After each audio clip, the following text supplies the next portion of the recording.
mining tutorial.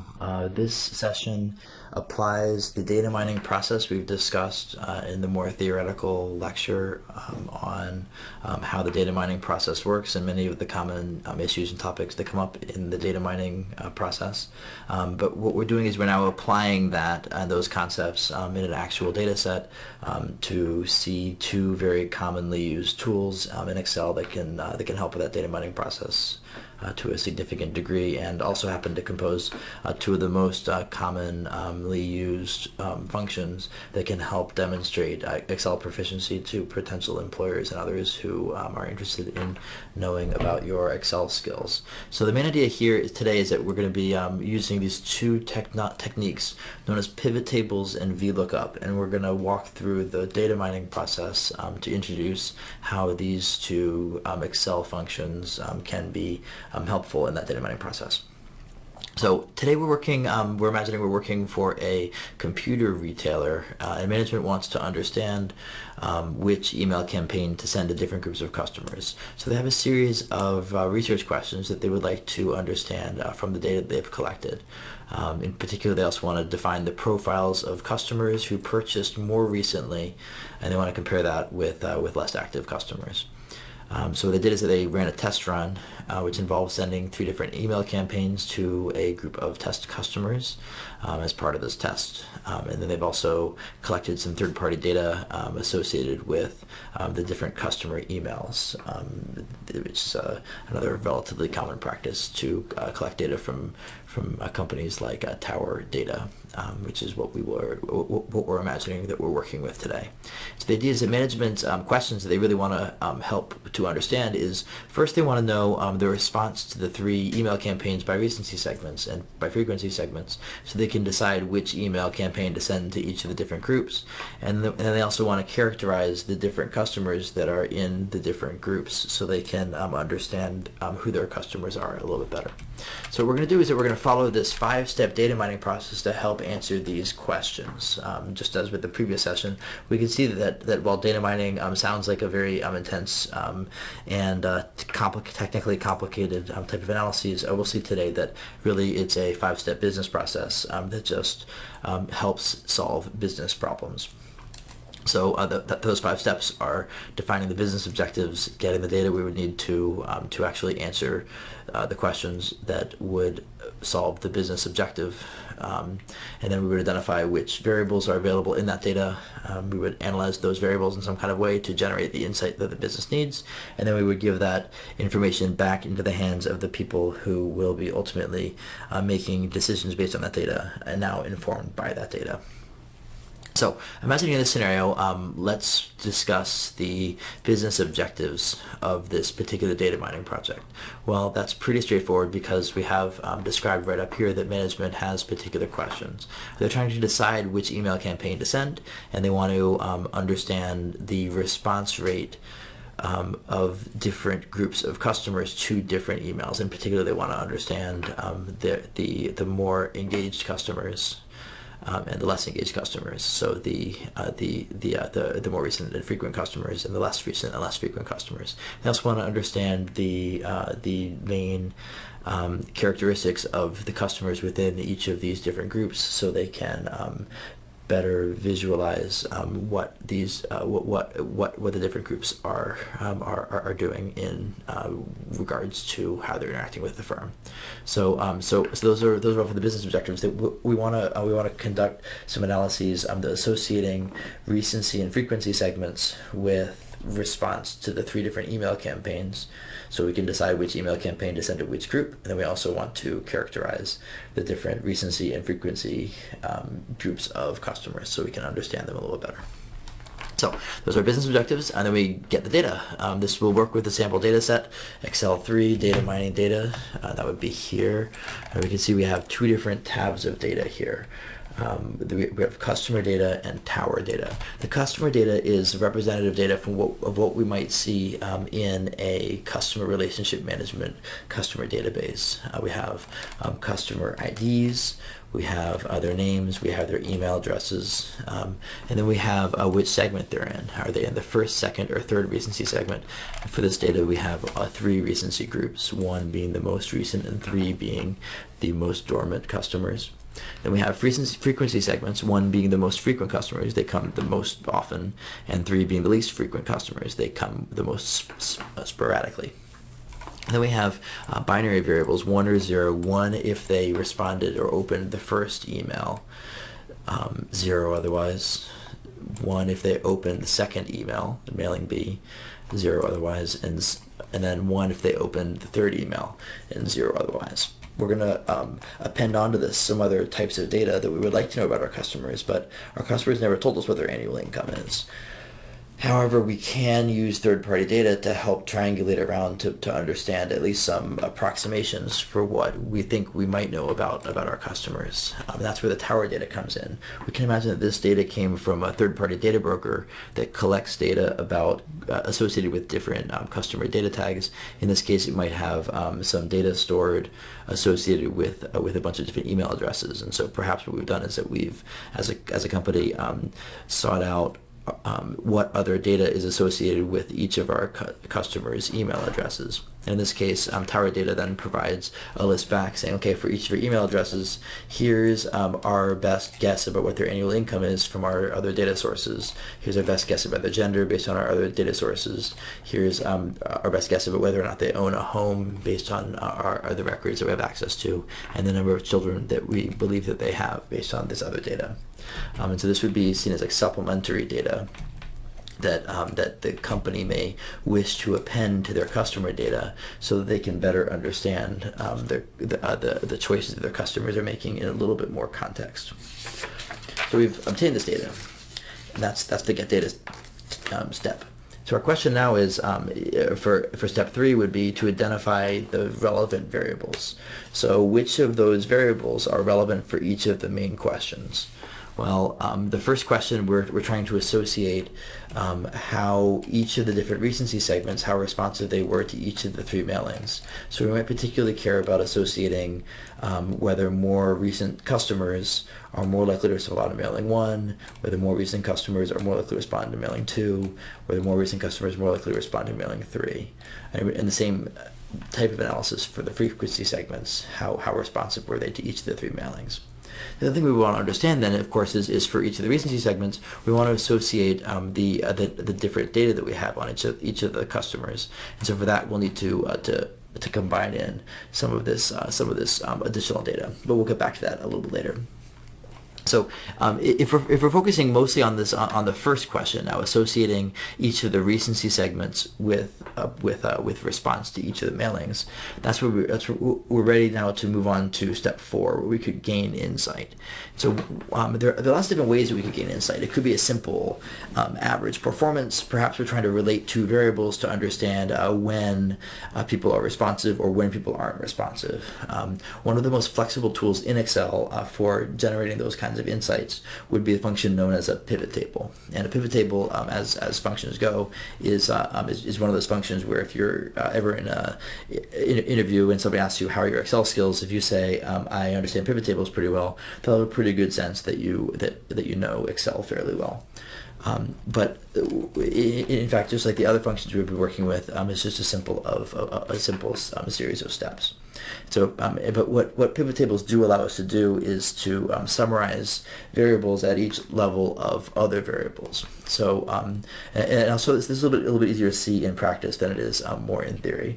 But the idea is basically we have this very flexible table that can slice and dice our data in a way that we can understand it relatively smoothly and seamlessly. So if we highlight all of our data, then we go to Insert and we click Pivot Table. We're going to be asked, do we want to create a new worksheet or do we want to paste it somewhere in the existing worksheet? In this case, let's create a new worksheet to keep things simple and clean. And so now what we have is basically this blank report. and on the left side here. And on the right side, we have a few different options for what we could do with our fields. The first thing we have is a list of each of the different variables we had before, from customer ID and customer name to the segments that we cared about to the different responses to the 3 different mailings. And with these variables, we have some choices. We could use it as a filter, we could use it as a column, we could use it as a row, or we could put it in the summary values. If it's a filter, what that'll basically do is it will be using that variable to decide which data to include or exclude from the final report. That's not a big focus of us for this particular project, but sometimes you might want to exclude particular customers that are not as representative of the rest of the segment, or there might be other reasons why you would want to exclude some data. If you knew you had some data quality issues and that kind of thing, you might exclude some customers on some criteria. In any case, you would put that variable in the filter tab. But what we're going to do here is that we can also put those variables in either the columns or the rows, and that'll make that variable the dimension that we're summarizing the focal variable by. So if we're basically saying we want to know response to the different mailings by recency segment, we could put that in either the row or the column. And so we're gonna what we start by doing is seeing how the different recency segments seem to have an impact on response to the different mailings. So if we put the recency segment into the rows, what it does is it basically says, well, we had 3 recency segments, the most recent to the most dormant. And the idea is that we can go, we're going to whatever we put in the actual body of the table, we're going to summarize it depending on which recency segment you're in. And so that's, and we could have done that just easily with the columns, and then we would have a recency segment summarized along the columns. But let's do it with rows, just chosen rather arbitrarily in this case. And then what we can also do is that we can place some variables in the summary statistics field, and if we put it there, that'll basically populate the actual variable that's getting summarized by the data. So if we're basically saying, well, what percentage of people responded to mailing A, depending on which recency segment you are. That's what we did here when we dragged the mailing A over to the summary values field. It's going to default to creating to summing, meaning adding up the number of ones that are here. But what we really want to do is that we want to know, well, what percentage of them are ones? What's the average response rate? And so to do that, we're going to want to change value field settings. I'm just clicking on this here, clicking value field settings, and then clicking average instead of sum. And if I do that, then we can see, well, this is the average of the response, which is 1 if they responded and 0 if they didn't respond. So this is actually telling me the percentage response rate for each of the different each of the different segments. So I can see that the first recency segment, 45% of people responded to that. To the first mailing. The second recency segment, 50% of people responded, and in the third segment, 57% of people responded. And I can also continue to populate the other mailings too. So this tells, sorry, before doing that, this tells me that this third recency segment, the least recent customers, the most dormant customers, these are the ones that seem to be the most responsive to whatever was contained in that particular message. We can also add mailing B and mailing C. We can see they've again defaulted to sum. We're going to click those to make them average the response rate as a 0 or a 1. So it'll go average, average, average, and we have percent rates for each one. And this very nicely and cleanly answers our questions. For each segment, if we have to choose one email, which one are we going to send? Well, we're going to send the email that has the highest response rate. So for for segment 3, for example, we're going to pick mailing A because there was a 57% response rate compared to the 24% response rates for the other 2 mailings. For recency segment 2, we're going to also pick mailing A because that was the highest response rate for that middle group of moderately recent customers. For the most recent customers, the ones that I purchased most recently, we can see that between the 3 mailings, the highest response rate was to mailing C. And so we've now generated this insight. We can see what the actual past data from our field test shows us, and it shows us that we should send mailing C to group 1, and we should send mailing A to group 2 and 3. And that's the insight that we've now generated from having conducted this analysis. And then we might then report it back to the last step ACT. We would report this information back to the parties that would need it in order for them to be able to send out the correct mailing to the correct group, informed by the data that was available to the firm. So that's sort of pivot tables, and so we noticed that we can always move around the different variables as either filters, deciding what can be included or excluded in the data, as columns and rows, meaning those will be the variables that will determine how the data is summarized, and then we put the values in the summary values, and that's the actual data that gets summarized. So if we want to understand mailing response rates by recency segments, we put the mail response rates in the summary values, and we put the recency segments in either the rows or the columns.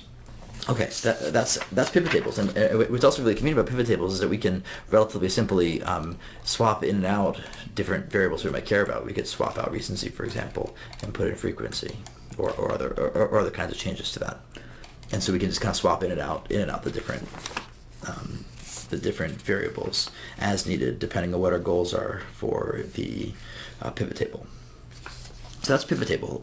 The other main function that we'll be introducing today is what's known as VLOOKUP, and that's going through that. So again, going through that data mining process, that really helps with that get data kind of step. So we've going back to what our original data mining questions were, right? We first wanted to know what the relationship is between recency and the mailing and the responsiveness to each of the 3 different mailings.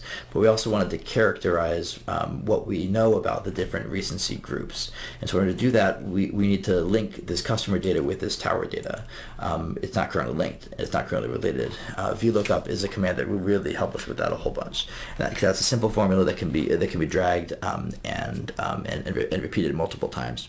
This is a command that, if you know it, it'll turn what at some point in your early career would have been a 4-hour task of just matching between 2 different columns of data, and replaces it with what's a trivially simple equation that you can just drag down throughout the column. You may find that you use this thing with decent frequency.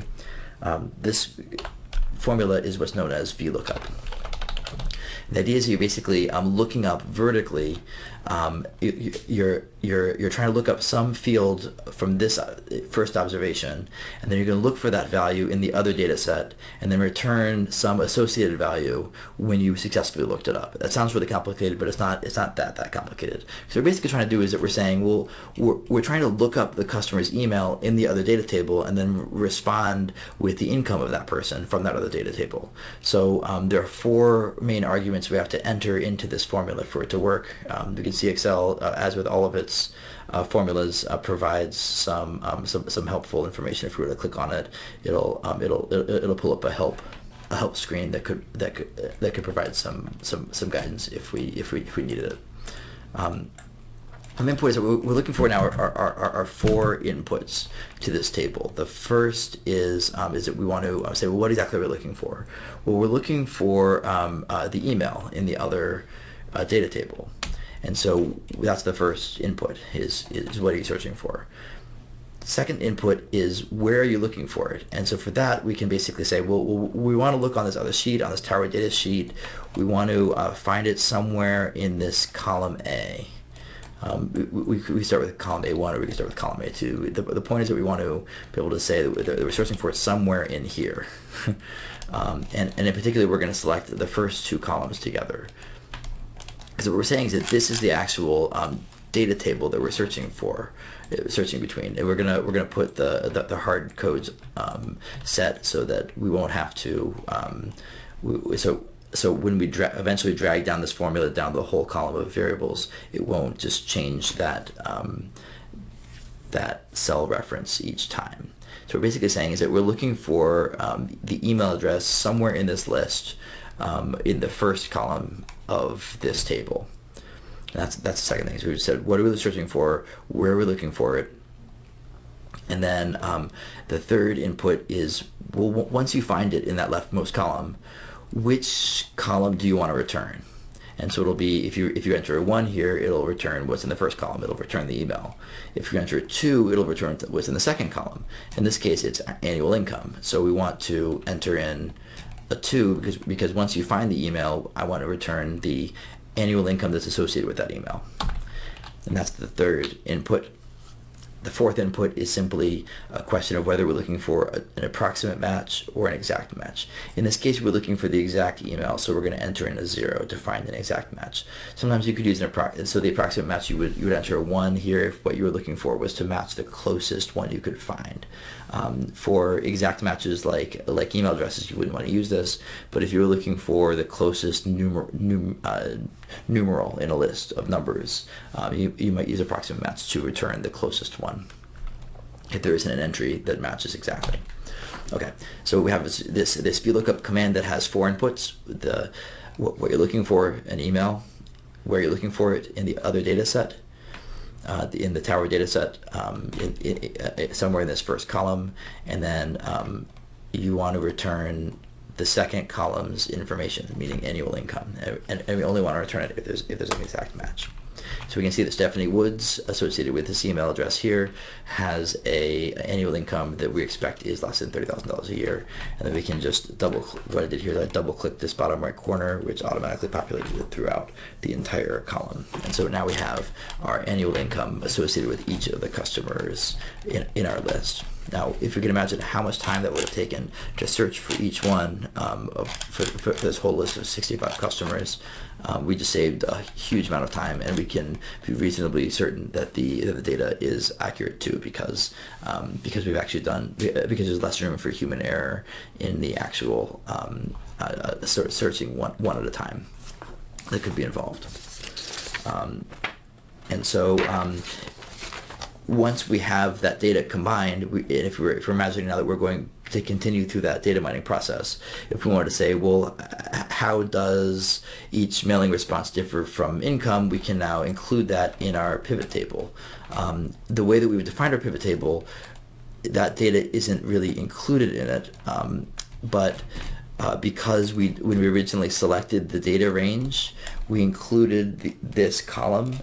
When we updated this data, we actually have the annual income is already captured in here. So we can see, well, how does annual income affect how responsive people were to each mailing? We can just simply swap out that annual income variable for where we previously had recency segments. So before we have, for each recency segment, how responsive were people to the mailings. Now we have for each income level, how responsive were people to the mailings. Or alternatively, perhaps what we wanted to know was to answer the original questions that the business had posed to us, which is we want to understand some of the characteristics of the recency segments to know who we're actually working with. So we could sort of associate recency segments with the particular income levels. This would be a little bit tricky based on the type of data that we have here, because we have because our income levels are categorical variables, right? In here, rather than being fixed numbers like 30,000 or 40,000, we have ranges less than 30 to 50. These are categories. So if we want to associate recency segments and annual income, the way we might do it is by putting recency segments on one dimension and the annual income on a different dimension. So that way, if we wanted to simply say, well, how frequently does each one happen, we could start to run a count overall to say, well, how frequently do they happen, and so we can run it that way too. And we could, if we wanted to, we could figure out the exact fraction of the total that falls in each category by calculating, well, what percentage is this 2 of the 65 total? What percentage is this 8 of the 65 total? And so we could we could compare frequencies if we wanted to look at percentages. But this will just give a general sense about how frequently do these categories co-occur. And so we could do the same thing if we wanted to add more variables to the data set. So suppose we wanted to include homeownership status. We can repeat the same process for writing a VLOOKUP. One thing I like to often do is start with my old VLOOKUPs and then paste them over, and then I can kind of modify the equation as I need to in order to be able to meet the actual objectives. Remember, there are 4 inputs. The first is what are we looking for? If we're looking for homeownership status for each of these customers, well, we know that we're going to be searching for the customer's email in the other data set. So we'll look for C2. And then where are we looking for it? We're looking for the tower data set, but it's not going to be only columns A and B, because before we were only considering A and B because we were looking at email address and annual income.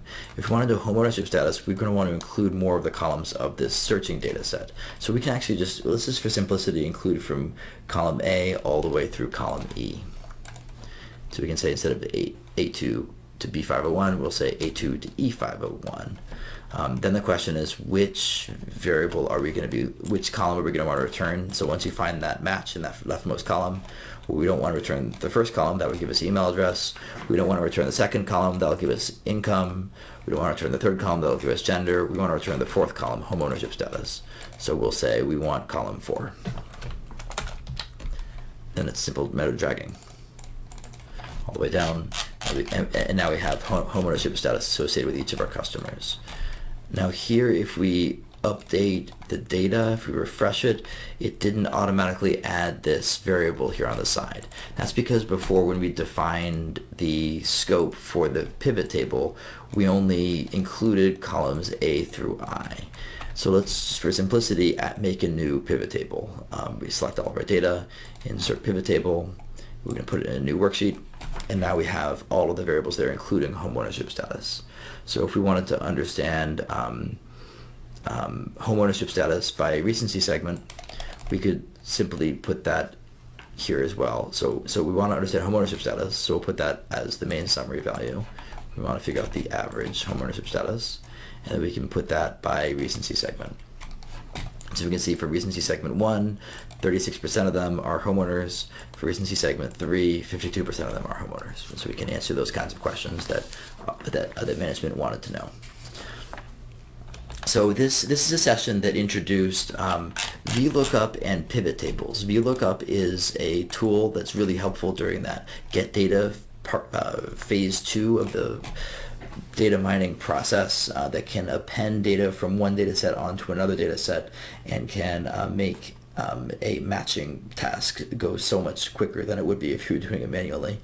That's what VLOOKUP allows us to do, and then pivot tables allow us to slice and dice our data lots of different ways to understand how certain variables relate with other variables in our data set, letting us look at things like response rate by campaign, by recency segment, or to understand how homeownership status differs by recency segment.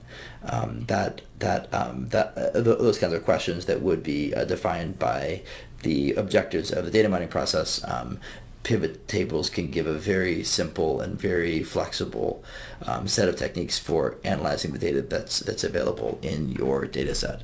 And so sort of in closing here, what this session provides are 2 of the most useful and versatile tools within Excel that also happens to be 2 of the techniques that if people ask you in a job interview, how is your Excel? If you say to them, well, I understand pivot tables and I understand VLOOKUP, they'll know that you're fairly adept at being able to analyze data as needed using spreadsheet software.